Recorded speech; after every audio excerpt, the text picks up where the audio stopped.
Hello, this is Edmund Scrivens. This is the first of two videos I will be doing for my social media module.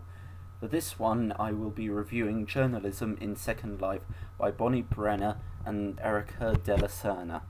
Initially, the piece starts out strong, detailing the framework used and supporting its claims with relevant theorists. Thus, as an analytical text by postmodernism and its connections with Second Life, it is an effective piece. However, as a review of the journalistic styles themselves, it falls down owing to a lack of focus and failure to elaborate upon the actual content within the virtual newspapers. We get a feel for the styles of the newspapers, but nothing within the text to actually support the claims made. There is practically nothing about Metaverse Messenger's supposed neutrality and balance, scant extracts from the Alphaville Herald's suggested biased approach and sarcastic tone, and very little from Second Life newspaper.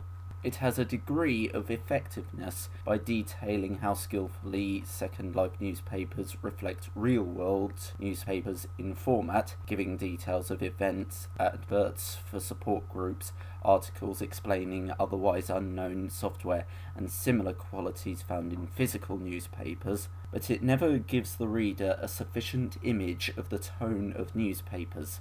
Very occasionally we will get an extract, but the lack of them shows this piece up as being somewhat incomplete. It has a disturbing tendency to tangent after briefly covering a particular event. For the most part, it has an eloquent manner of writing, but frequently features incredibly awkward sounding or even completely non-existent words, such as reportage, commonness, and constructedness. Although the first two in theory do exist as words, their placements have an uncomfortable feel to them, and the third just feels like someone trying too hard. Overall, this article feels incomplete, as it gives us very little insight into what is actually intended by the piece. It is clear that the authors of the piece wished to give the reader an extensive idea of what the journalism within Second Life is like, but ultimately leaves them asking more questions than it answers.